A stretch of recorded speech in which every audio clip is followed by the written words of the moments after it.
Hello and Namaskar everybody. Till now we have covered different sections of monthly current affairs of Vision IS January 2025.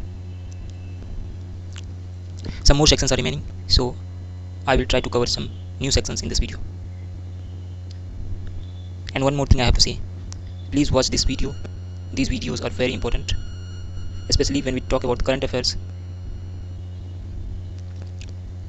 So let's start.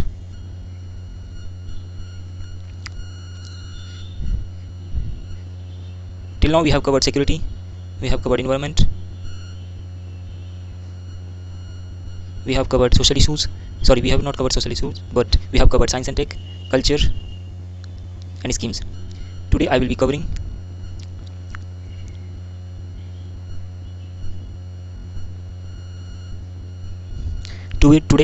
economy section.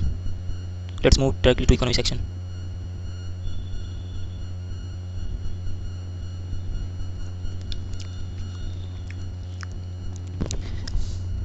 First article is about rupee depreciation.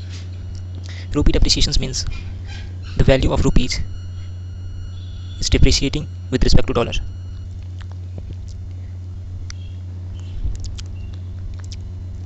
In India, the dollar and rupee price are regulated by market, and only the RBI do the interventions in case of when the rupee values become very much low in comparison to dollar. Let's understand what is rupee depreciation more. सबसे पहले ये जानते हैं कि depreciation हुआ क्यों, surplus depreciation हुआ अभी तक का।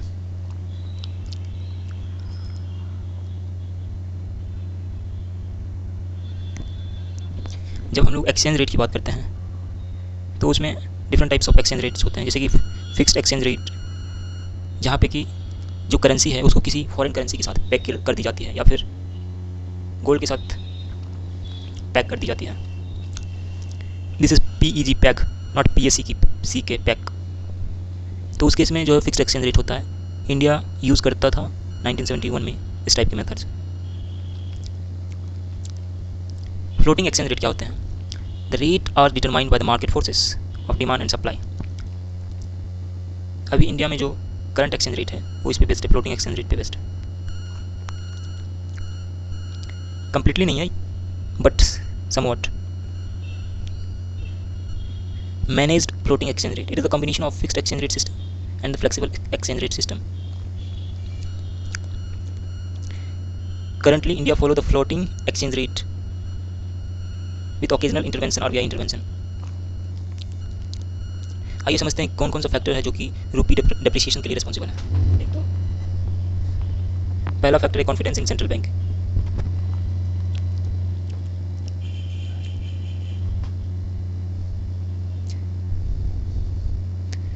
आजकल का जो एक्सचेंज रेट है वो mostly are trigger by the market forces. जैसे कि इंडिया का एक्सचेंज रेट ट्रिगर किससे होता है? हम लोगों का जो एक्सपोर्ट है, इंपोर्ट है, उससे ट्रिगर होता है। We are mostly importing nation. Second one is illiquidity. It arises out of the short-term foreign currency debt.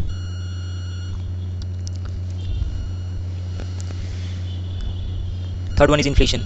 Inflation के केस में higher inflation in India compared to the trading partners erodes purchasing power of the Indian rupees. जब inflation India में high होती है तो उस case में जो है, जो हमारे ट्रेडिंग पार्टनर्स हैं, in comparison to earlier exchange rate, India को हाई पे करना पड़ता है। Next factor is the monetary policy. RBI interest rate decisions and foreign exchange intervention impact the rupees strength. And इसको फिक्स करने के लिए RBI कभी कभी रेपो ऑपरेशंस या फिर open market operation OMO conduct करता है। Next reason is capital outflow. Foreign investors जो है वो, देखिए, जब इंडिया में कोई फॉरेन इन्वेस्टर आएंगे तो डॉलर जो इन्वेस्ट करेंगे तो डॉलर को इंडिया में रुपी में कन्वर्ट किया जाएगा, इससे रुपी की वैल्यू बढ़ेगी।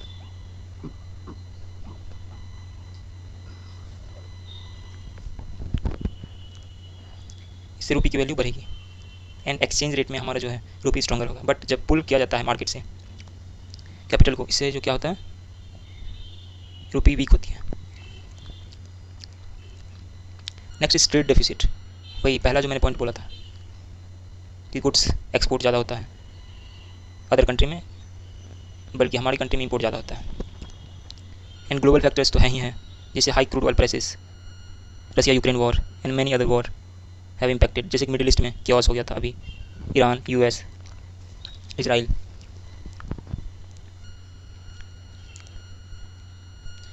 देखिए इम्पैक्ट क्या होता है इंडियन रूपी डेप्रिसिएशन का। इम्पैक्ट ये होता है कि boost to export, positive impact ये है कि एक्सपोर्ट जो है वो बढ़ेगा। Goods and services become more competitive in international market due to lower prices in dollar terms. Second positive impact है कि हायर रेमिटेंसेस वैल्यू, जो बाहर में एनआरआईज वर्क करते हैं वो इंडिया में उस डॉलर की वैल्यू ज़्यादा होगी, तो रेमिटेंस ज़्यादा आएगा। थर्ड है effect on capital and investment. देखिए जब रूपी डेप्रिसिएट करता है तो रेटिंग एजेंसी जो है, रेटिंग एजेंसी आप लोगों ने नाम सुना होगा, ICRA इंडियन रेटिंग एजेंसी है, मूडी इनका नाम सुना होगा, ये कंट्रीज़ को रेट करते हैं एंड इस रेटिंग को फॉलो किया जाता है दुनिया भर के ग्लोबल इन्वेस्टर्स के द्वारा, बी इट गवर्नमेंट और बी इट प्राइवेट। इंडिया को बेसिकली रेट किया जा रहा था कुछ समय पहले BB, तो ये स्ट्रॉन्ग होल्ड्स नहीं दिखाता है जहाँ पे कि इन्वेस्टर इन्वेस्ट कर सके। कुछ कंट्रीज़ है जहाँ पे AA इस तरह के रेटिंग्स दिए जाते हैं, तो वहाँ पे इन्वेस्टर्स ज़्यादा इन्वेस्ट करना चाहते हैं।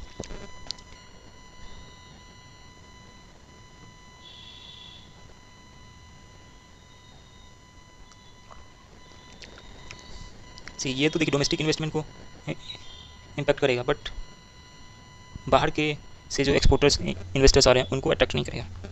निगेटिव इम्पैक्ट क्या क्या हो सकता है, एक तो higher import cost, higher inflation होगा।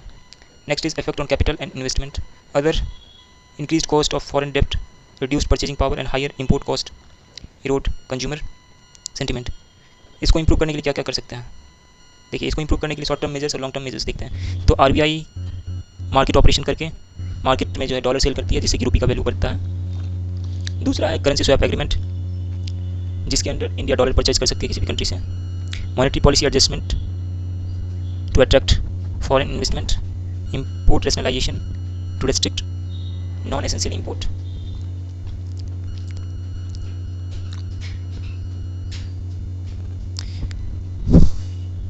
लॉन्ग टर्म मेजर्स क्या क्या रह सकते हैं, एक तो आप अपनी जो ट्रेड इन्वेस्टमेंट्स है उसको डाइवर्सिफाई कीजिए।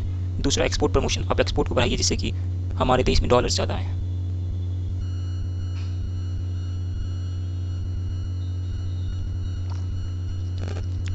जैसे कि अभी रूपी रूबल एग्रीमेंट हुआ था रशिया के केस में, इससे क्या हो रहा है कि डॉलर का वैल्यू घट रहा है, बट दूसरी साइड रूपी का जो है वैल्यू बढ़ रहा है। फ्री ट्रेड एग्रीमेंट भी लॉन्च कर सकते हैं जिससे कि कंट्री आपस में ट्रेड करें एंड एक्सपोर्ट बढ़े। अदर मेजर्स ले सकते हैं जैसे fiscal prudence, inflation control, reducing energy import etcetera. Next news है इंटरनेशनलाइजेशन ऑफ रूपी।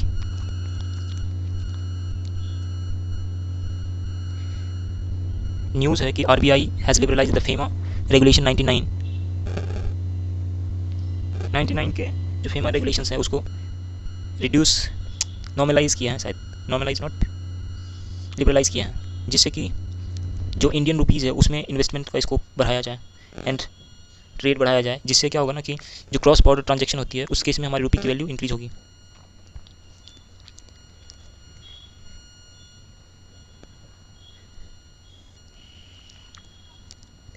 Open Indian rupees account to overseas branches, और इंडियन रुपीज़ अकाउंट जब ओपन किया जाएगा तो people will deposit Indian rupees in bank, जिससे क्या होगा कि इंडियन रुपीज़ की वैल्यू बढ़ेगी। Settlement transaction with other person resident outside India, जो भी ट्रांजैक्शन हम कर रहे हैं बाहर के देशों से उसमें आप रुपी का यूज़ करेंगे तो ये धीरे धीरे इंटरनेशनलाइज होगी रुपी। जैसे special rupees vostro account, foreign banks में इंडियन अकाउंट होना। Indian exporters will be able to open the account in any foreign currency overseas for settlement.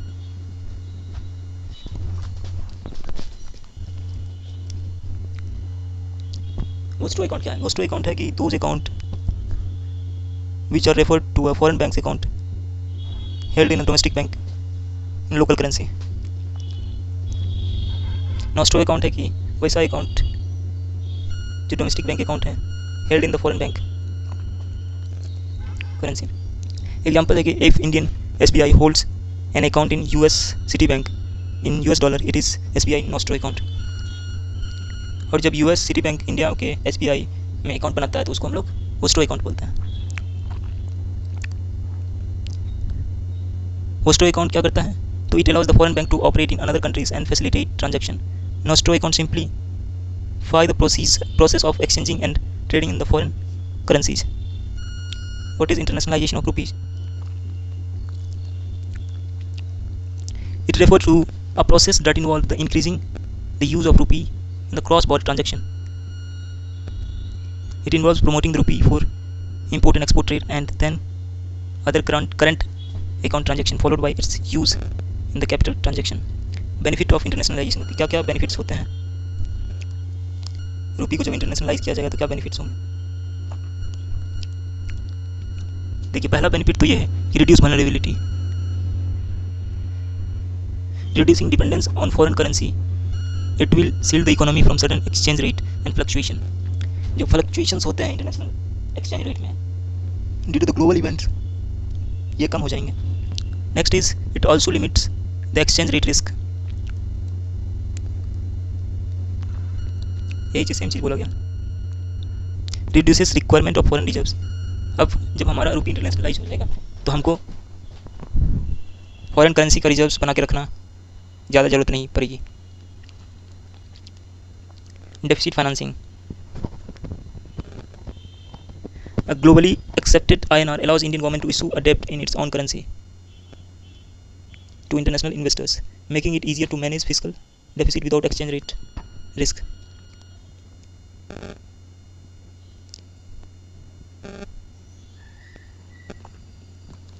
Challenges क्या क्या हैं?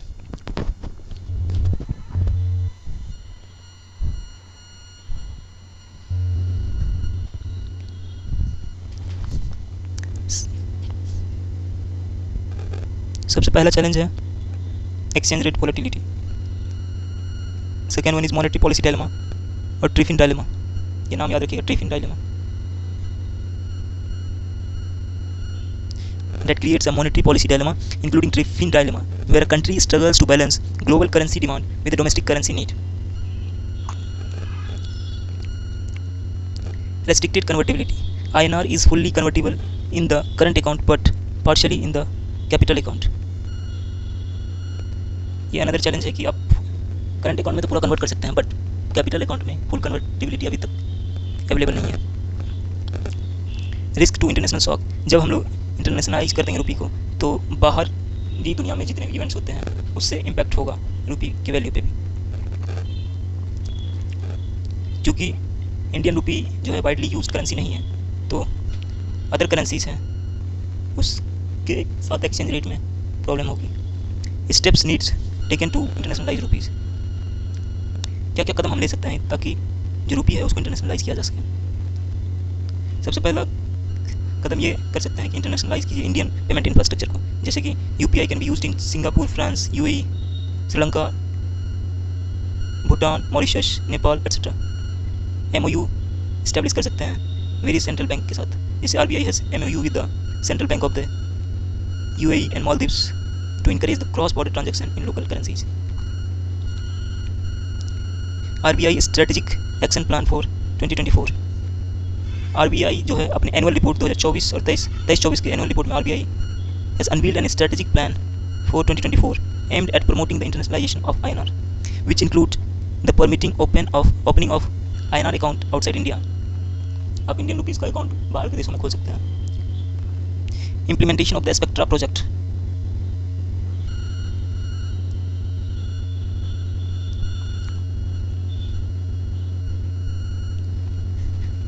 स्पेक्ट्रा प्रोजेक्ट क्या है? स्पेक्ट्रा क्या है? Software platform for ECBs and trade credit respond reporting and approval. A software platform of RBI aimed at strengthening the approval and reporting process for external commercial borrowing and trade credit. Next step क्या ले सकते हैं? Special होस्टो account open कीजिए। RBI has enabled INR Indian rupees Trade settlement with 22 countries by allowing bank to open SBRA.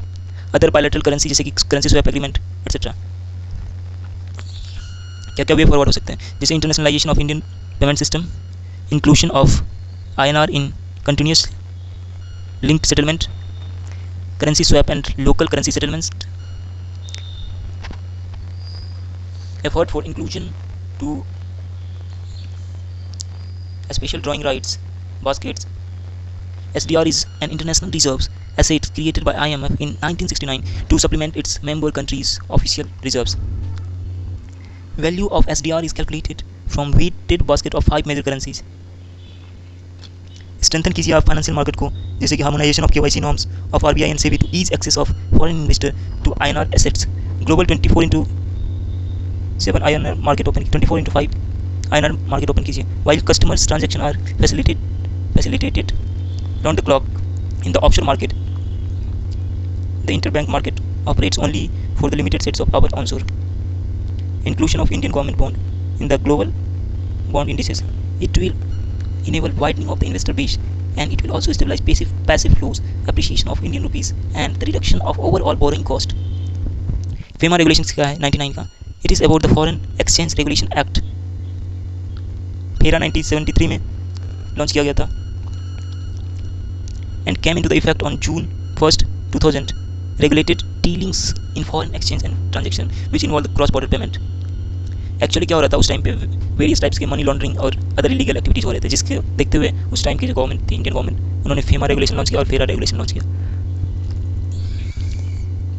Current and capital account transaction, it distinguishes between current account transaction and capital account transaction. इसका objective क्या था, FERA या FEMA regulation का objective क्या था? To facilitate Indian trade and payment, and it also promote the orderly development and the maintenance of the foreign exchange market in India. Liberalization क्या है? Unlike FERA, which was restrictive and focused on criminal penalties, FEMA is more liberal. RBI and the government control. RBI monitors most aspects of the foreign transaction, while the government has control over the policy decision.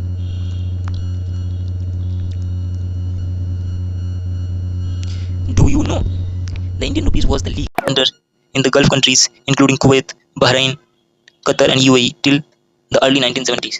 And the currency has same value as the Indian rupees, and was known as the Gulf rupees for the external rupees.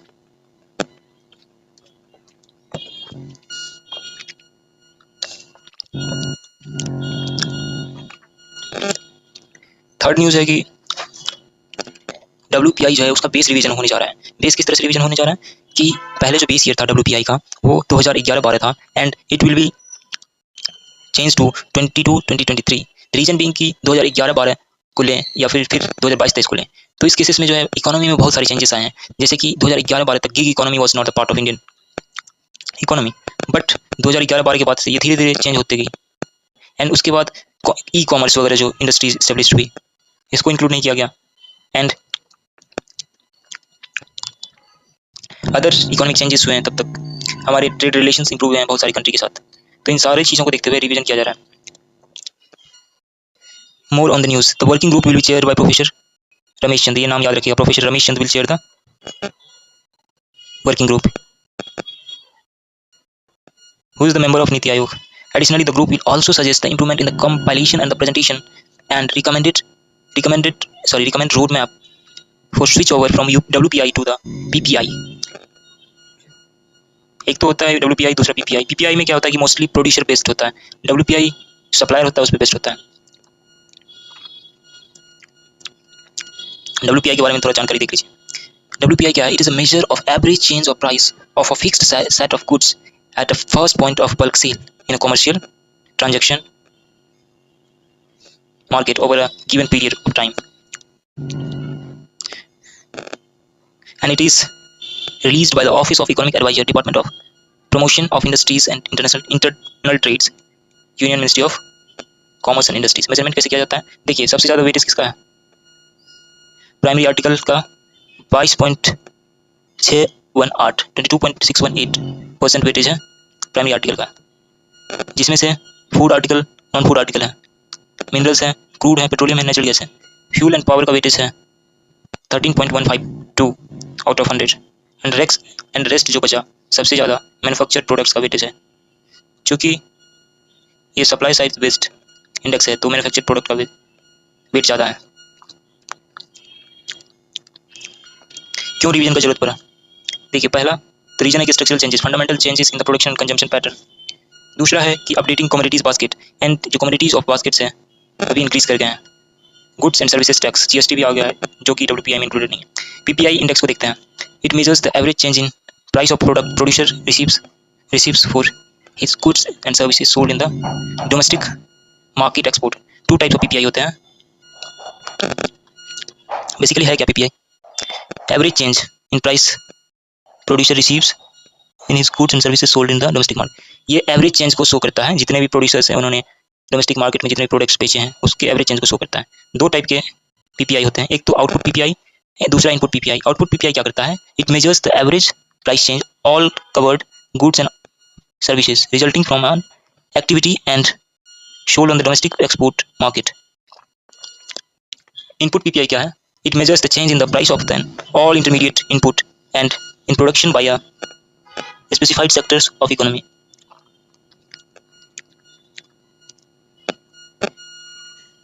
क्यों जरूरत आन पड़ी कि WPI को PPI से replace करें? The reason is the multiple counting bias. WPI has inbuilt bias due to the double and multiple counting of the same product. दूसरा reason है एक्सक्लूजन ऑफ सर्विसेज। डब्ल्यूपीआई जो है सर्विस को exclude करता है जबकि पीपीआई इंक्लूड करता है। एंड सर्विस जो है 55% ऑफ जीडीपी फॉर्म करता है। Exclusion of taxes. New WPI 2011-12 जो है consider only the basic prices and does not include taxes, rebate, trade discount, transport and other changes. PPI का एडवांटेजेस क्या है? It will cover services, exclude indirect tax among some international prominence of PPI being used by advanced economy। Difference देख लेते क्या क्या है WPI, PPI और CPI में। सबसे पहला तो डेफिनेशन है। डेफिनेशन क्या है? It measures the price changes at the wholesale level before retail. पहले तो ये है कि ये प्राइस चेंज को मेजर करता है एट होलसेल लेवल, जबकि PPI जो है measure price changes at producer level. देखिए, एक तो होलसेल लेवल पे कर रहा है WPI, दूसरा प्रोड्यूसर लेवल पे कर रहा है। Prices received by producer for goods and services, या गुड्स एंड सर्विसेज को भी इंक्लूड कर रहा है। CPI क्या है?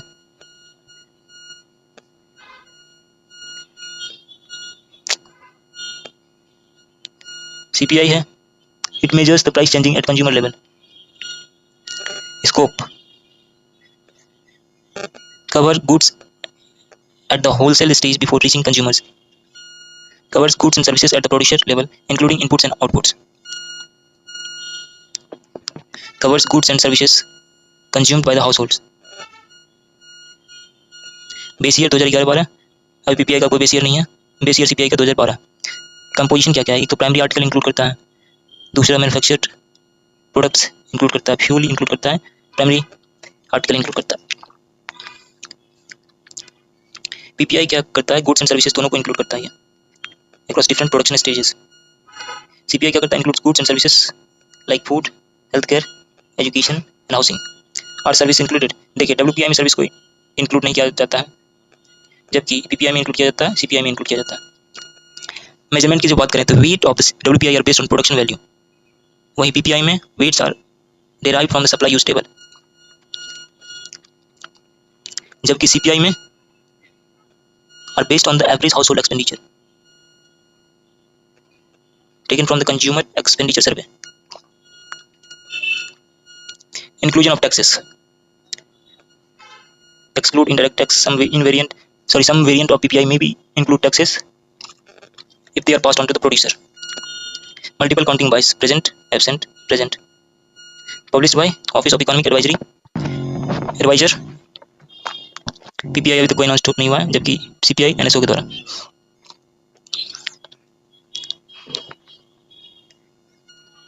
नेक्स्ट आर्टिकल है फिस्कल हेल्थ इंडेक्स रिपोर्ट 2025। कितने आर्टिकल बचे हुए देख लेते हैं एक बार।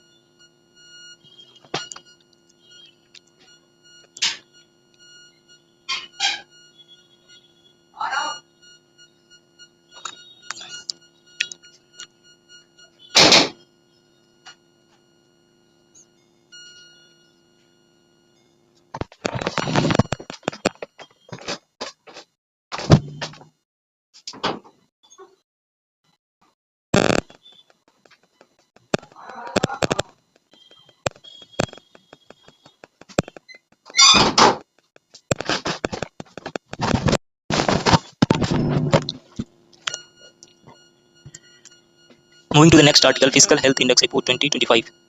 रिसेंटली जो नीति आयोग ने physical health index report release किया है, which throws lights on the physical status of sub national level, physical status on at sub national level and guides policy framework for sustainable and resilient economic growth.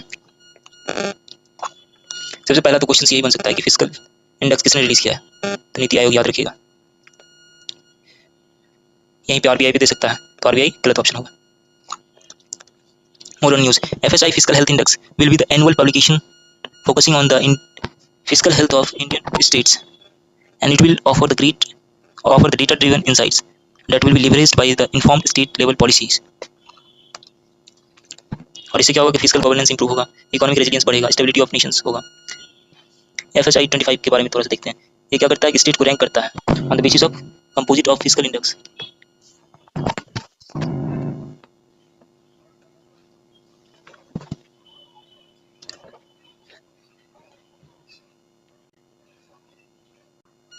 States have been classified on the FSI score, जैसे कि achiever को 50 से ज़्यादा मिला, front runner को 40 से लेकर 50 के बीच में मिला, परफॉर्मर को 25 से लेकर 40 के बीच में, एस्पिरेशनल को less than equal to 25। Report analyses 18 major states using CAG data excluding special category and Himalayan states. किस पीरियड का डेटा एनालाइज किया गया है, तो फाइनेंशियल ईयर 2022-23 का। Competitive governance initiative, government aims to boost state participation through the physical and incentive. क्या क्या findings रहे हैं इस रिपोर्ट के, तो performing state Odisha, Chhattisgarh and Goa. Non tax revenue, Odisha, Jharkhand, Goa and Chhattisgarh demonstrated strong non tax revenue generation accounting for 21% of the total revenue. Third findings है कि capital expenditure Madhya Pradesh और उड़ीसा जैसे राज्यों में बहुत ज़्यादा था। Depth sustainability, West Bengal and Punjab showed concerning fiscal trend with increasing debt to GSDP ratio. Significance of the FSI report. एक तो ये कॉम्पिटिटिव फेडरलिज्म को बूस्ट करता है, ट्रांसपेरेंसी एंड अकाउंटेबिलिटी को इंक्रीज करता है, इन्फॉर्म्ड पॉलिसी मेकिंग को इंप्रूव करता है। मेजर सब इंडेक्सेस कौन कौन से हैं, एक तो क्वालिटी ऑफ एक्सपेंडिचर है, दूसरा रेवेन्यू मोबिलाइजेशन, थर्ड है फिजिकल प्रूडेंस, फोर्थ है डेप्ट इंडेक्स, फिफ्थ है depth sustainability.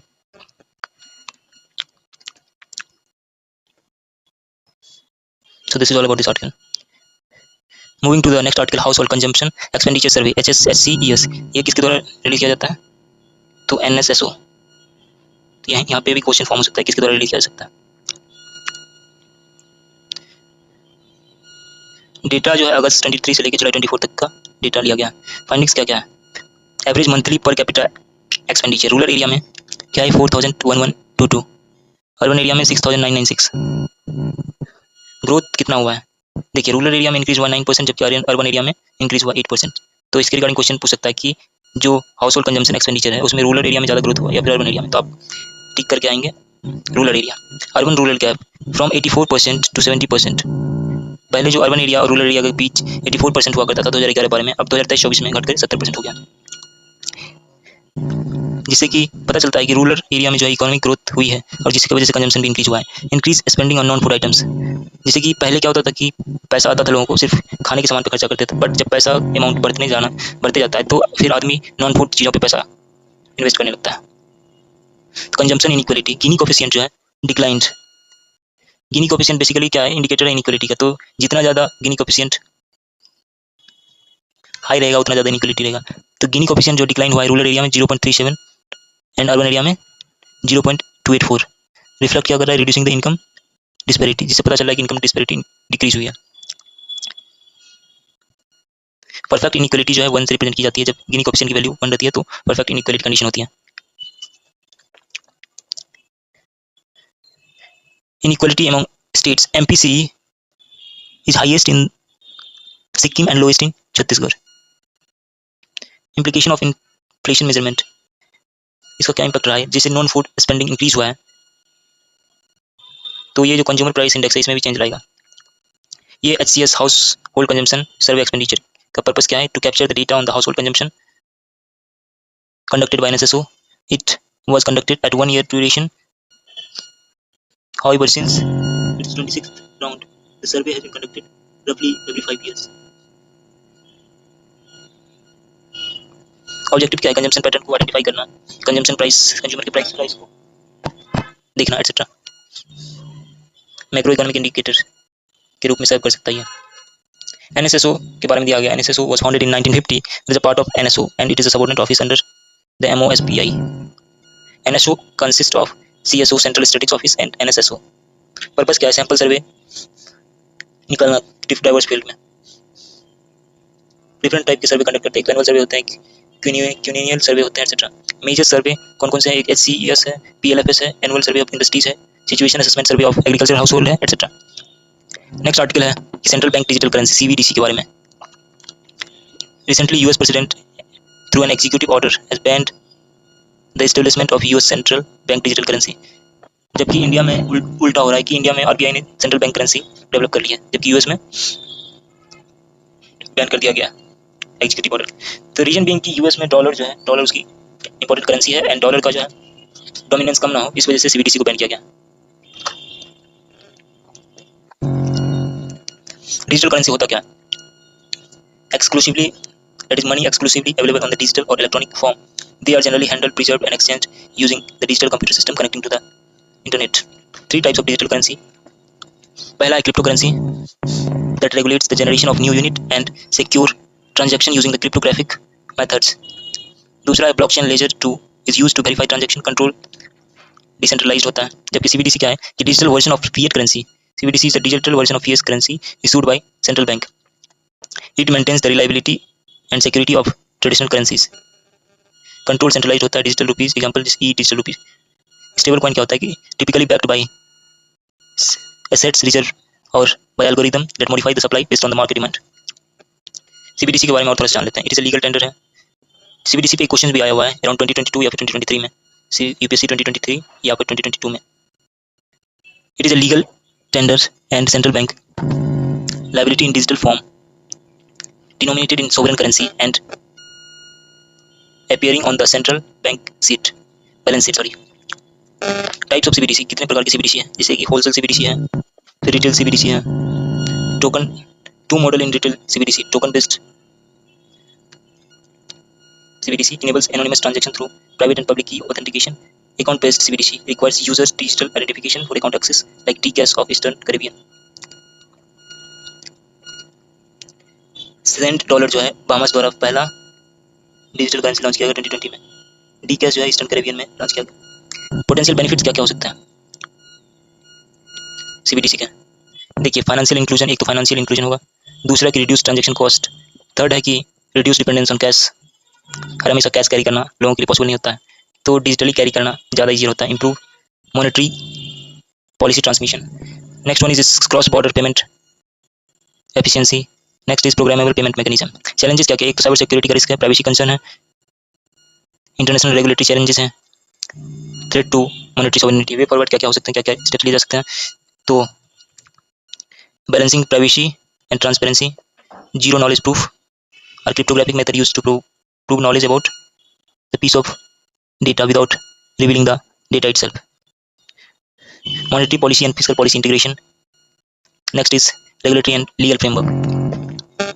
Cross-border collaboration and standardization.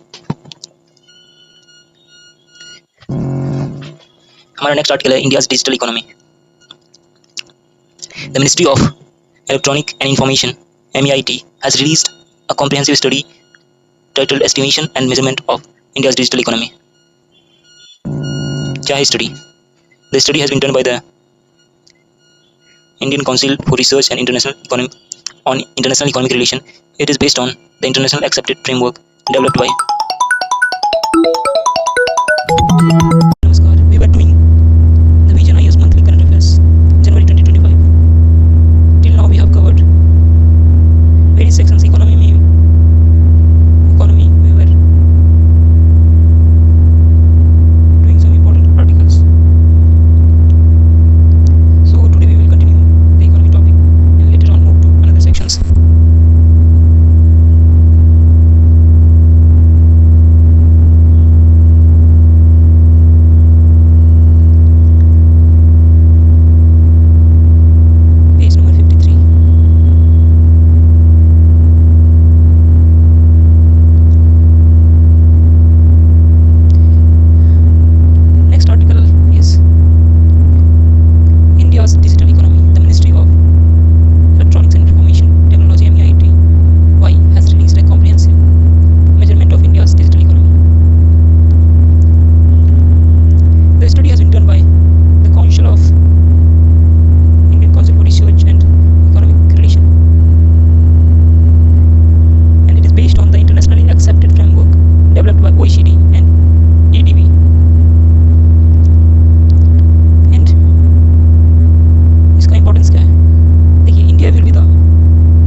first among developing countries to have used OECD framework to estimate the size of digital economy. The study goes beyond the OECD approach, includes the digital share of traditional industries like trade, banking, financial services, and insurance, education, etc. What is digital economy? It generally refers to the information and communication technology sector, including telecommunication,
देखिए कि road accident की fertility जो है बढ़ती जा रही थी. Golden hour treatment ensuring immediate and medical attention can save the thousands of lives. Financial burden on victim. Say financial burden reduced carers care victim. Enhanced emergency response. The scheme integrates technology, streamline accident reporting, and hospital coordination. Government commitment. The initiative will align with India's broader goal of reducing fatalities by 50% by 2030 under the UN Decade of Action for Road Safety. Global plan for the Decade of Actions for Road Safety 2021-2030 क्या है? Developed by WHO and UN Regional Commission to guide global road safety. Objective क्या है? Based on the UN Resolution 74 by 2020